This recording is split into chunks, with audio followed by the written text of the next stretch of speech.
Alright, so, as you may have noticed, it has all been non-seniors saying our poems so far, and now we'll have our seniors say their final poems on that last stage.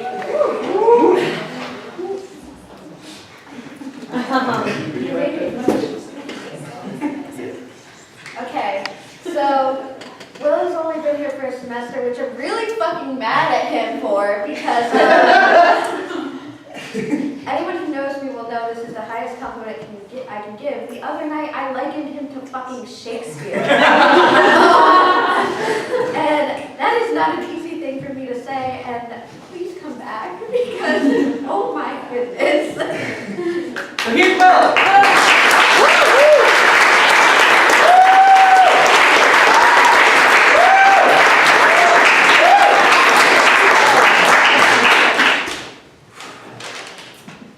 I've never gotten a tattoo on purpose. But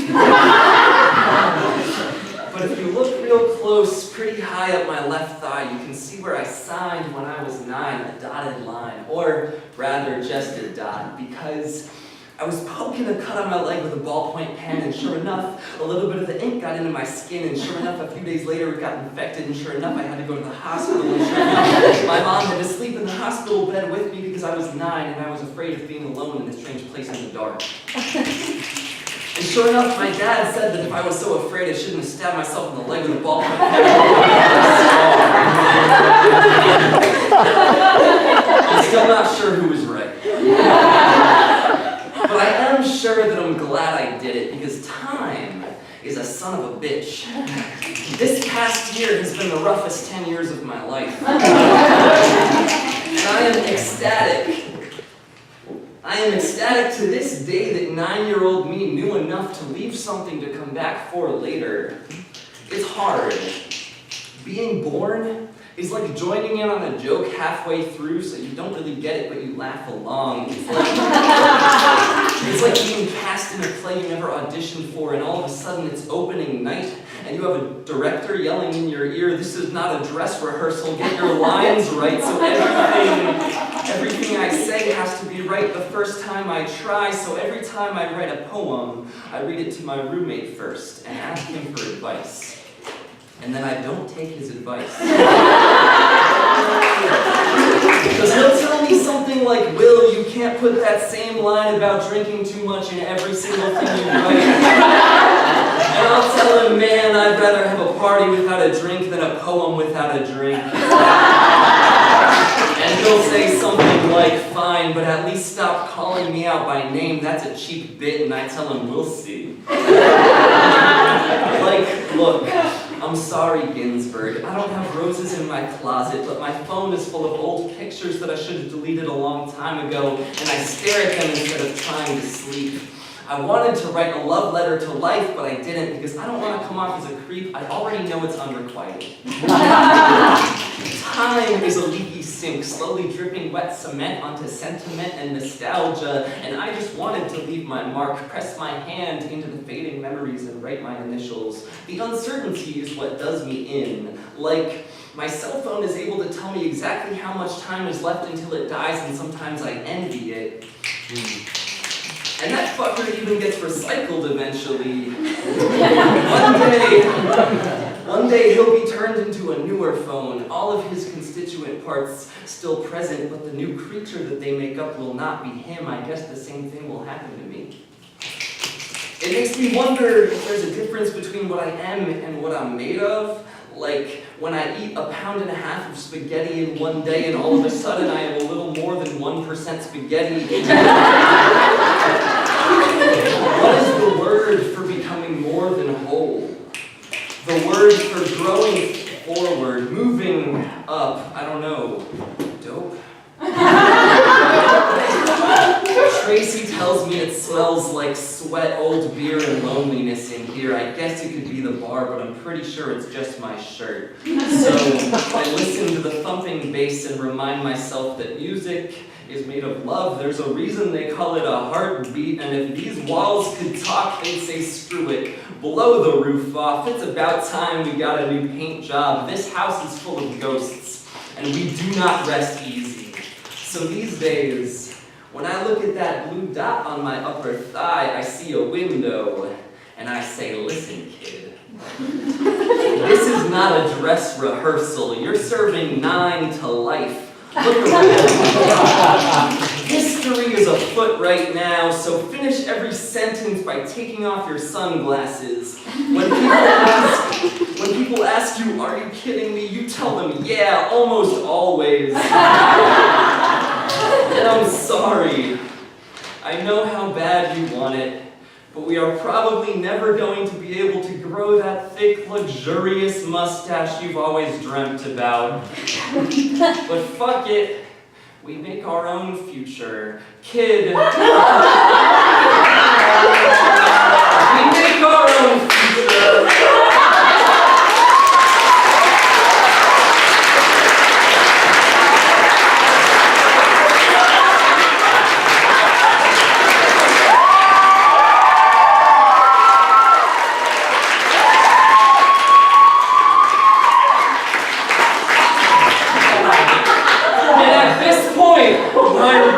Might say, Will, this is just a literary device. You can't talk to your 9-year-old self. Well, cry me a fountain of youth. It's all just a crude reminder of the brutal fact, the truth. The same one that I'll have written bold and brash across my graduation cap. This too shall pass. This too shall pass. So listen very closely. Time is the closest thing to a devil I know, but I'm still trying to dance with her. Because every single one of my friends is my patron saint of holy shit, goddamn. And I know I drink too much at parties, Alvin.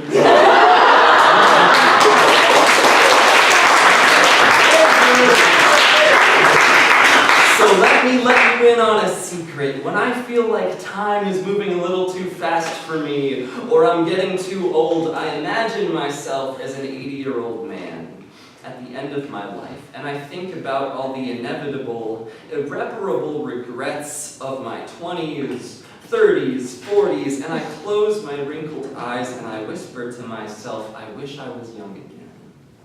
And when I open them, I am a 22-year-old college student who has never gotten a tattoo on purpose. It is worth it to keep this in mind, because no matter where we're going to go or what we do, one day I know we will wish that if even only for a moment we could be right here, right now. And look, we've arrived. Hey.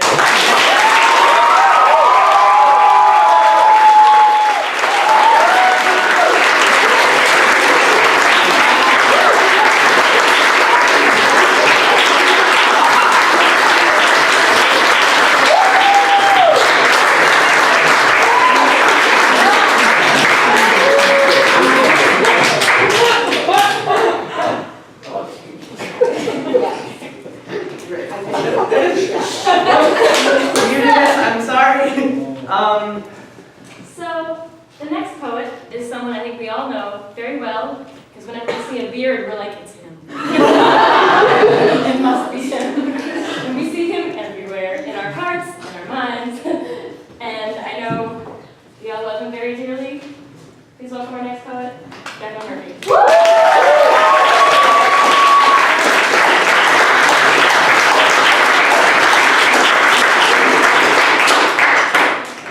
Thank you, everyone. This requires a tiny bit of setup, so just bear with me for a second. Does everyone know the difference between footnotes and endnotes? No. Yeah. Yes. Oh!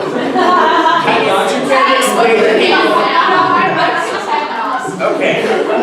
Really simple. Endnotes are at the end of a chapter, and footnotes are at the bottom of a page. And it's crucial you understand this. You'll see why in a second. I deliberately chose the driest framing device I could, so it makes you weird and emotional, which I still will. So. Listen, I've always needed endnotes. You want me to flip through paragraphs and pages to a dense nest of subtext citations, endless explanations, and half-assed justifications until I can't remember why you brought me here in the first place? In the first place, in the first...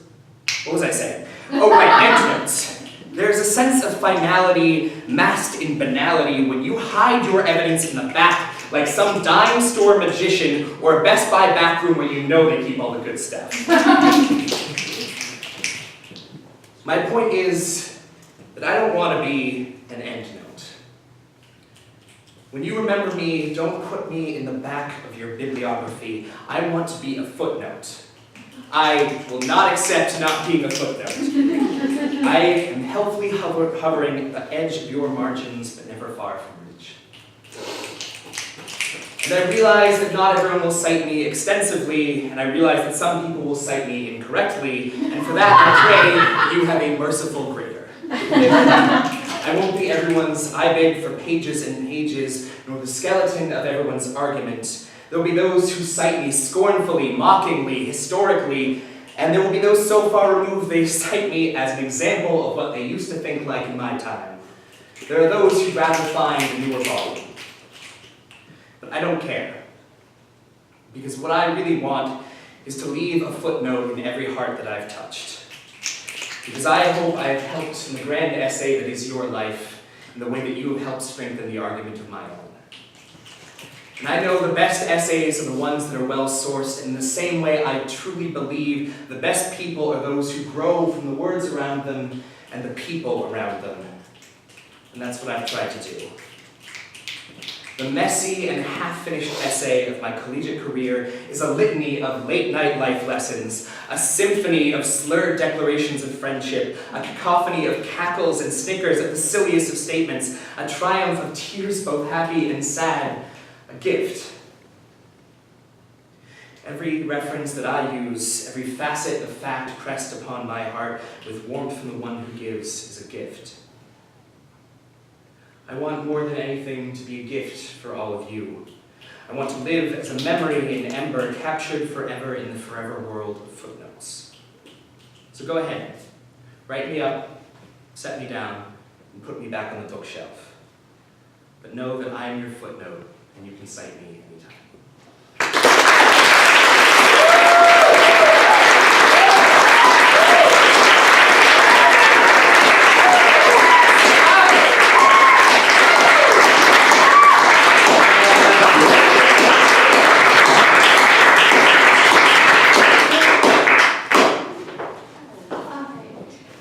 So this next poet actually only joined your team this past semester, but I kind of knew her before then because I saw her at Rod's open mic, and I was like, oh my God, been student poetry, like, that's cool. And then I was like, oh my God, she's really good. So I was really hoping that she'd try out, and then she did. So like I was excited, and I'm really happy about it. Yeah, I actually hadn't seen Katelyn before our first show because I missed auditions, but I was like, why haven't I? And I'm so glad I did. So welcome to the stage, Katelyn.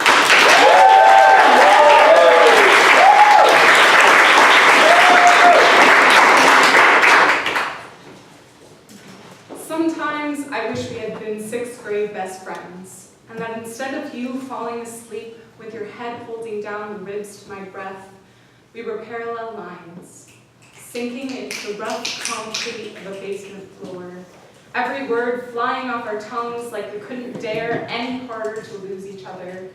With each whim of nonsensical banter, each desperate plea to understand the mind of the other, to escape into the cacophonous rhythm of accordion lungs.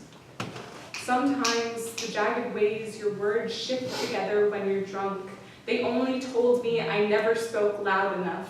Sometimes I wish you had seen me. Sherbet orange pants and a teal shirt, hair parted down the middle, teeth drifting off in different directions, purple waterlines and neon nails. And maybe then you'd see hostile leaves licking my legs as I roared on top of the jungle gym. Energy is everything, and at my command, I love to stand with my toe grips just about to slip off the edge of plastic monkey bars. No hands, and the wind erasing the edges of my skin, I understood the violence of the dodgeball game. I quickly became well-versed in avoiding my name and being called over the loudspeaker because I left my books on the bleachers, And my first trip to the UN was trying to piece myself back together. Because in an assembly chair, your voice is only a piece to begin with, and we need a piece in the end too. I wish you could have seen me then. Blood running down my pants in the middle of class, and chewed gum stuck to my ass. It still keeps me up sometimes. The way I said I'm sorry way too late, and I was way too good of an actress, climbing my way through my friend's forests and my backyard swamp. Black Converse stuck under the lips of the tire swing and an endless whistle bees. I was a random generator of random thoughts and forget-me-nots in the forms of letters. And that time I climbed the trees shaking, my arms quaking, sails in the musty wind, and my gym teacher sucking in her lap at my scream on the way down. Sometimes I wish you saw all the empty spaces, empty fields and meadows, swamps and forests, and I filled in between the trees with my secrets. Sometimes I wish they would be filled with all the friends who stuck around for just a moment. Fireworks, streaks, wobbling spires of light that still web behind my closed eyes. Sometimes I wish I had all the time in the world to fill my head with your embarrassing childhood stories. And late nights rocking in your rocking chairs on the porch, hands wrapped in blankets, and I'm proud to remember the OG Snuggies for Snuggies. Okay. Sometimes I wish I knew you in middle school, when skin didn't limit the edges of yourself, when you didn't glue your ideas to others' expectations. Sometimes I wish we had more time.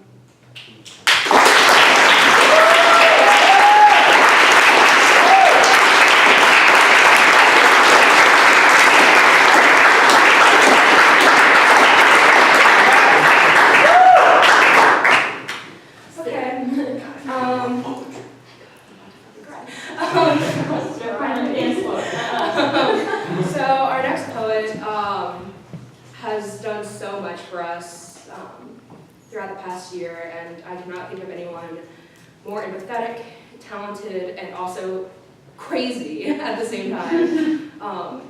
And I'm so incredibly proud to call her one of my best friends. So, Rowan!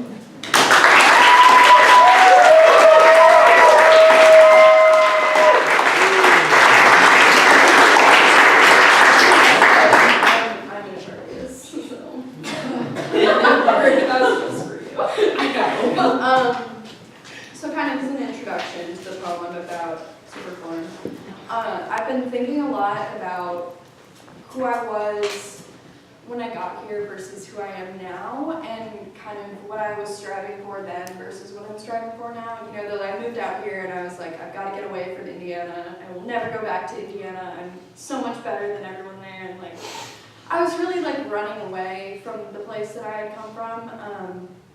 And now I think like if me 4 years ago could look at me now, who's about to probably move back to Indiana just for the summer, has failed a lot of classes this year, just one, but it felt like more. I think like based on the ambitions I had before, I think I would be really like me 4 years ago would be really disappointed in who I am now. But I think it's because like she and I just don't share the same values. That like my ambition for myself has changed so much, and I'm not running away from anywhere to go back home. Like I'm going back there because that's what I want and that's what I need.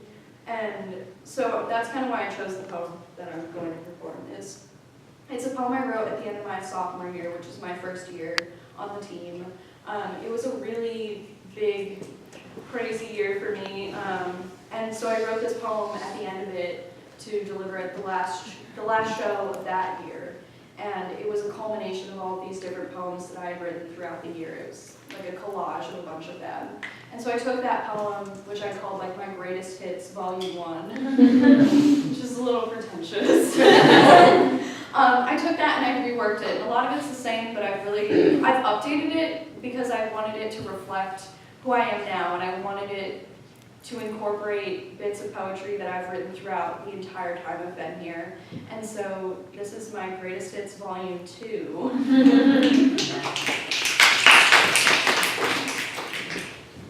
You know that feeling when you choke on joy? I felt it in churches and concerts, and my voice gets lost in my heart. Let me restart. It's summer again, and I've got my winter skin, learning to dream in color again, and here I am, my own slice of safety in a city that intimidates me. I've got God on my side. I've never been this high, 30,000 feet into Atlanta, 3 more years till 25. I'm alive, but only because I've tried. If these walls could talk, they'd tell you I'm terrified, tell you I died and brought myself back to life. You and I are tied in spinning catastrophe. Growth is pain, necessity. I am 4 years of growth and pain and masterpiece. I woke from a dream that I was 9 stories high. Pale sighs ripped through the lives of garbage city saints. 9 million bodies is 9 million stories, hundreds of stories high. Just because we never sleep doesn't mean we never cry. A well-known corner of my mental map snaps my neck, brings anxiety back, a snapback throwback to the days when I watched basketball and laughed it off. Hip-hop hypnosis, hip-hop roller coaster, emotional roller coaster, time zones, flip phones, FaceTime, area codes, late nights, class loads, jizz loads, blowjobs, blow, rap songs, fast bucks, shower water, thin walls, go, long nights, long fights, short end of the stick, this dick ain't free, all the times I wish you'd change for me. A man's not an island, and I'm just the sea, and the crashing waves are falling stars. Who'd have known I'd fall this far? When I let bass beats break my heart and pass me around like the last spark of a blunt till I was smoked out to ash and nothing but dust. Summer skin won't let me restart. New York City's my fucked up lover, but we're 600 miles apart, and I black out on the car trip home in a panic attack that's 4 years long. I'm hungover from my own thoughts, but before I know it, I'm back in it all. It's all a blur those first few months, changing scenes, changing sheets, fast fucks, 18, 21, 22, rim job, same job, who are you? And the phone rings while I'm passing the lunch. I say that I'm fine, but it's not enough. Drowning in starshine, moonshine, coughing up blood. I say that I'm fine. They say that you died last night. Why do I still think about how you laughed before you died? I cried at your funeral, and for a long time I thought I would never find the words to write. But now I know you're the God I see in the corner of my eye, and my tears have far from run dry. It took 4 years to let go of the man who was drowning me alive, but I've made it to the beginning, more hopeful than when I arrived, and everyone I've lost is here cheering by my side. So let me reinstate. Let me recapitulate, reopen, resume, restore. You can't make life go faster. All I did was beg for more. Let me renew, return, restart. It's summer again, and I've got a mended heart. Goodbye, I said. They said reach for the stars. And here am I, unafraid to die. Let me proceed, reestablish, begin again, carry on. I walk on constellations, on the lines that connect us all. It's summer again, and I've got my winter skin, learning to dream in color again. And this is a confession with my gilded triumph in it that I feel when I look back on my life.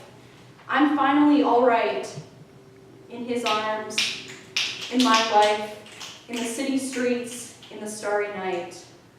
And these 3 years I've stood up here and been blunt about my fears, my virtues, and my vices. And if you've ever wanted advice from me, you've gotten it. Rethink your stance on love and relationships. Take time for yourself. Think about what you believe and what you want to be, and stop worrying, most importantly. And I wish just as much as any of you that this was easy, but this is the entirety of a college career in a few chosen words. Poetry is conspicuous emotion, and these are my thoughts I've decided to make heard.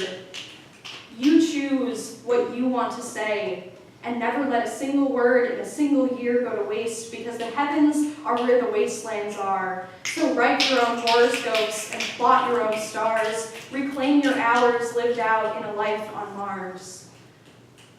And I never think it was destiny that sent me, but the universe has a way of turning plain into plenty, and even when I leave, I promise I will fill you when you are empty. It's summer again, dreaming in color again. These are my greatest hits.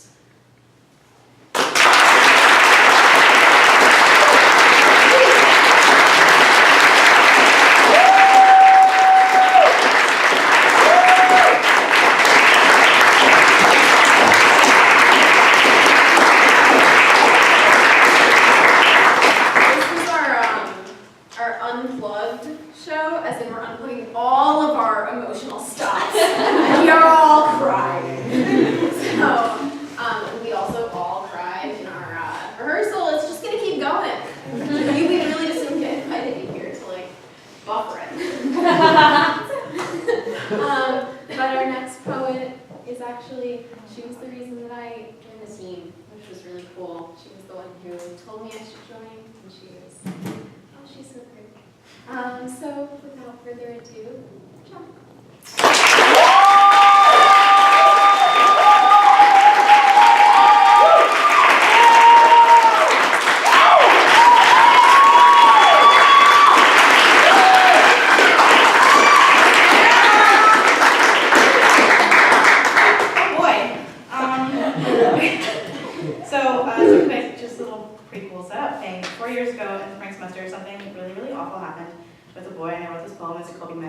About the boy. And 4 years later, I was coping with something else, and I know that I'm growing because this time the poem isn't about a boy. So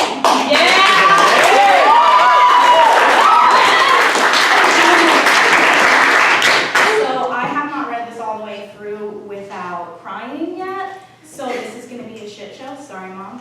Bear with me. The girl that I love stares into the bathroom mirror at all her bruised body, and her whole heart sinks. She runs fingers over broken skin and relishes in the way her split eyelid matches the purple in her hair.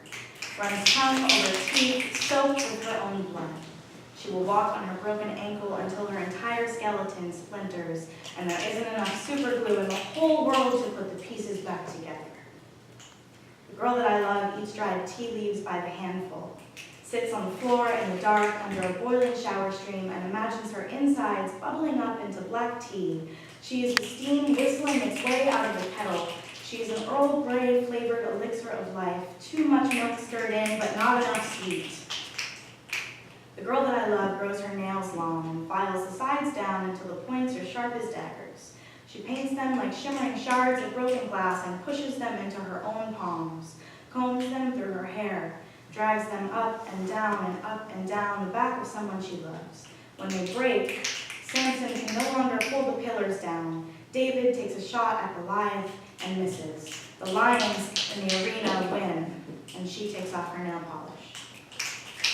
The girl that I love tries to learn how to say the word no, but mispronounces it. Of course I'll help you. Here, take everything I have. She sees her future in the way her mother buzzes around the house, in the way there are always snacks in the hall closet for the company, in the way there is a minivan waiting for you at the end of a New Jersey Transit bus ride, in the way there's a spare bed and always more blankets than you could ever need. She gets it now, she thinks, that the future isn't as big as you think it is, isn't as scary as you make it out to be, isn't as lonely as you think it's going to feel, that it's okay to take care of other people, that it's okay to let other people take care of you.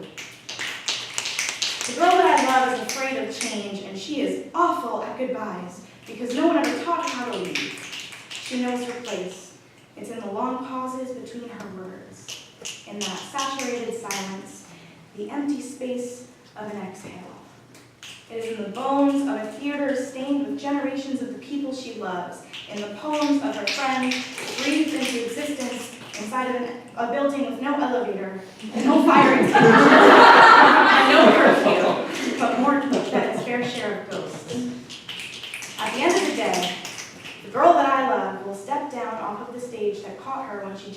roof in the first place.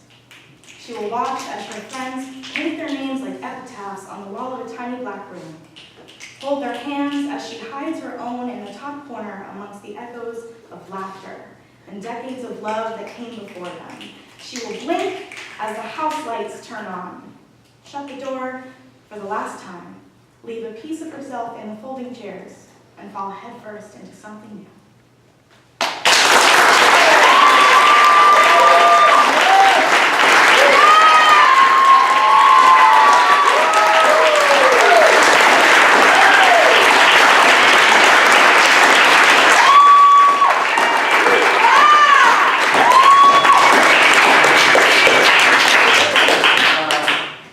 On behalf of Black Sheep and the team, Black Sheep is a team. Sorry.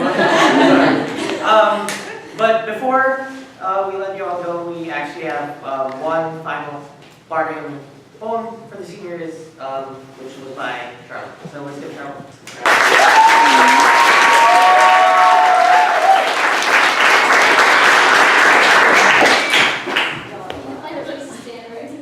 I feel attacked. I don't know I like to braid. You've already heard that statement made. In fact, it was the very first day. That was about 2 people, and this is about 5. So how can I describe what it's like? Tell you what, I'll stay away from the braids for tonight. To be around them is to have your fingers loaded, ready to spring, a dragging hesitation before the big release constantly. To be around them is to order a milkshake and fries, strawberry sweetness sticky on your fingers, hot salt cutting it through, you know, they don't work alone. To be around them is to listen, to be a part of stories that never happened to you, to share in a life that was never yours, but that they let you hold in trembling hands.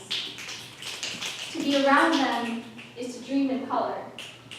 To be around them is to leave footnotes and dog your every page till the book is heavy with the weight, and you can hardly tell what's important anymore because it all is.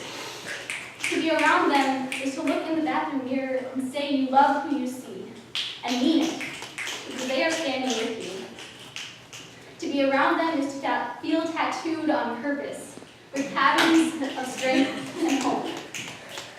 To be around them is to be at peace with the pieces. To be around them is to pause. To be around them is to walk through old architecture, to feel the columns surround you, to feel them come down around you. They crumble, and you pack the dust back up and rebuild the victory in the forum. To be around them is to succumb in the best of ways. To be around them is to walk barefoot through the wet grass,